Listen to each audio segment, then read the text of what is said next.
অনূর্ধ্ব-19 বিশ্বকাপের সুপার 6 রাউন্ডে পৌঁছেছে বাংলাদেশের যুবারা। কিন্তু সেমিফাইনালে যাওয়ার পথটা মোটেও সহজ নয় বাংলাদেশের জন্য। কার্যত ভারত ও ইংল্যান্ডের পরাজয় প্রত্যাশার পাশাপাশি নিজেদের 2 ম্যাচই জিততে হবে বাংলাদেশকে। কাজটা খানিক কঠিন বাংলাদেশের জন্য। কেননা সুপার 6-এ বাংলাদেশের প্রথম ম্যাচ ইংল্যান্ডের বিরুদ্ধে।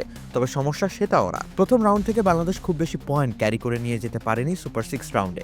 নিজেদের গ্রুপে বাংলাদেশের প্রতিপক্ষ ছিল ভারত, নিউজিল্যান্ড ও যুক্তরাষ্ট্র। এই 3 দলের মধ্যে স্রেফ যুক্তরাষ্ট্রের বিরুদ্ধে জয় তুলে নিতে সক্ষম হয়েছে বাংলাদেশের যুবারা। অন্যদিকে নিউজিল্যান্ডের বিপক্ষে ম্যাচটি ভেসে যাওয়ায় একটি পয়েন্ট যুক্ত হয়েছিল যুব টাইগারদের নামের পাশে।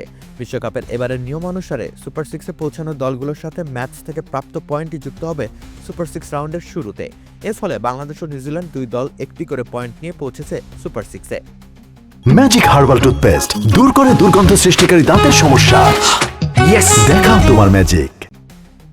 অন্যদিকে সুপার 6-এর 2 নম্বর গ্রুপের শীর্ষে রয়েছে ভারত ও ইংল্যান্ড। অর্থাৎ এই 2 দলের জন্য সেমিফাইনালে যাওয়া অধিকতর সহজ কাজ। স্রেফ একটি ম্যাচ জিততে পারলেই তারা বাকিদের ধরাছোঁয়ার অনেকটাই বাইরে চলে যাবে। স্রেফ পাকিস্তানের পক্ষে সম্ভব তাদেরকে চ্যালেঞ্জ জানানো। সেজন্য অবশ্য পাকিস্তানকেও জিততে হবে 2 ম্যাচ।